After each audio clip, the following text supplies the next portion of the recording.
Hi there, and welcome to this episode of the Healthy Church Staff Podcast. My name is Todd Rhoades, one of the co-founders over at chemistrystaffing.com, and we are in the middle. I'm so glad you're here. We're in the middle, actually getting towards the end of our series that we're calling the 10 Commandments for Church Staff. And these are just kind of 10 rules, commandments, I don't know what you want to call them, that I've noticed over my last 30 years that I wanted to share with you. And these 10 commandments are not meant to be burdensome. I've said this in every episode. They're not meant to be burdensome, but they are meant to help you hopefully maintain some work-life balance. And this is my firm belief, if you can take a look at these 10 commandments and try to adhere to these in your work at your church, it could set you up just to have a really great kingdom impact in your ministry, both today and the years to come. Okay, so we've already looked at 7. Today we're on number 8. So if you've already missed the first 7, you're just joining us here, go ahead and hit subscribe. And when you do that, you'll get access to all of the first 7 as well. But today we're going to talk about, this is an interesting one. And it's one that I think we need to talk about more in the church, and we don't. We just chalk it up sometimes to stuff like that. It's all water under the bridge, right? We're talking about commandment number 8, which is seek reconciliation. And number 8, just like all the other 9 commandments, have a biblical basis for them. And today we're looking at Romans 12, verse 18, which says, if it is possible, as far as it depends on you, live at peace with everyone. King James says, if it be possible, as much as it lieth with you, live peaceably with all men. Okay, let's unpack that just a bit, okay? Because, boy, if you've been in ministry longer than 5 minutes, you know that there's conflict. There are personalities involved. There are differing ideas. There are differing motivations. There are differing strategies and philosophies.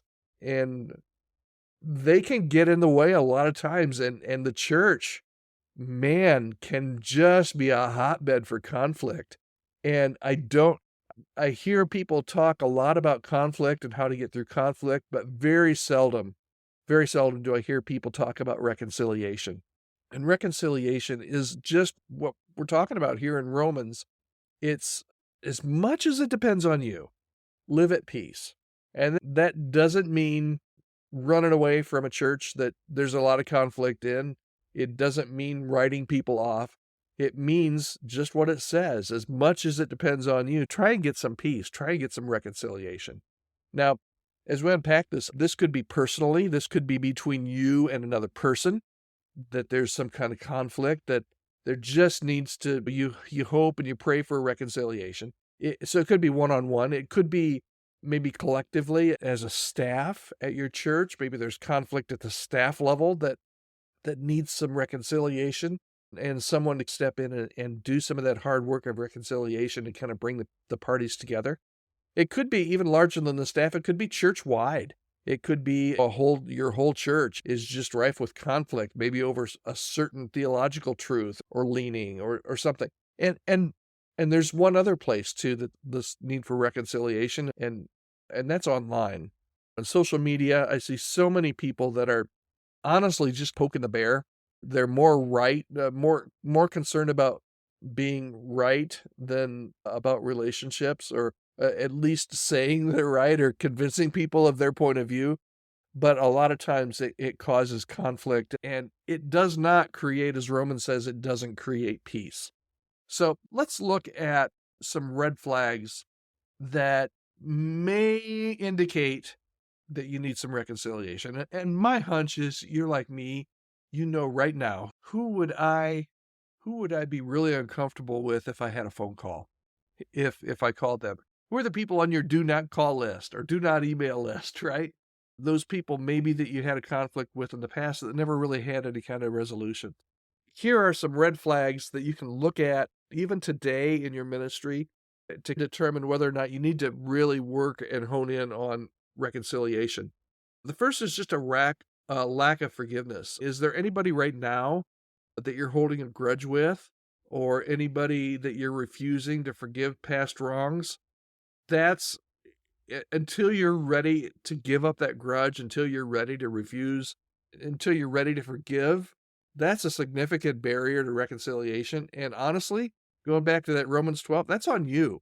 If you're holding the grudge and if you refusing to forgive, that goes back to that verse that says, as much as it depends on you, and dude, that depends on you, and it depends on me to be able to do that. And that's hard.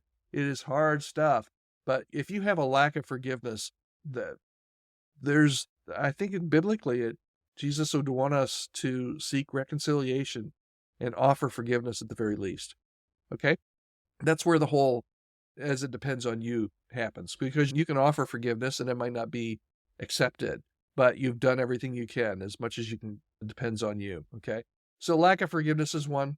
Maybe one that is interesting because it might be happening right now. It might be, this is where there just needs to be, this is where it brews, and that's the avoidance of difficult conversations. If there are difficult conversations that you need to have and you've just been putting it off, and maybe it's a conversation from the past week, maybe it's a conversation from 5 years ago that things just aren't right there and you need to have a difficult conversation, but you've been putting it off because it's difficult. Nobody likes that. If you're avoiding difficult conversations that you need to happen, that could be an area that the relationship is not right, and it may show a tendency to avoid any kind of reconciliation if you're really holding on to those. One more, lack of empathy and understanding. We've talked about empathy before, but if you find that there's a constant lack of empathy towards those that maybe offer different views or have taken a different side of a cause, it may suggest an avoidance to reconciliation. Would you rather be in a relationship or would you rather feel like you're right? This is always dicey. I get this, but relationships matter, and particularly when you're on a church staff. People are looking to you and looking to see how your relationships are. If you have horrible relationships, if you're running from your current church and you go to interview at your next church, they're going to ask you about your relationships. And if there's not reconciliation there, it's going to be a red flag for them. It would be for me. As you look, here's what I'm going to ask you to do today. Just take a few minutes now and pray. Ask God, is there anybody in my life that I've got some unresolved issues with that I should really go and have maybe that tough conversation, or at least offer an apology.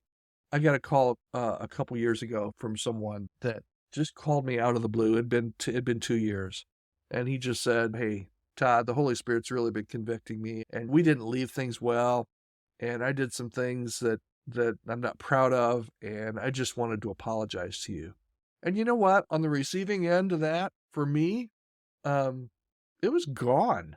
And any issues in the past were gone. Do you know how much courage and how much obedience to the Holy Spirit that took for that person to pick up the phone and call after a couple years and say, "Hey, I want to work toward reconciliation here." It's huge.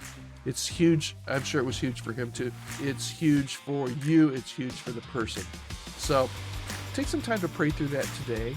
If you have any questions or any comments, you can always reach me at podcast@Chemistry Staffing. I'd love to hear from you. And if you've got any questions, we can move into another episode here at the Healthy Church Staff Podcast. We'd be happy to do that as well.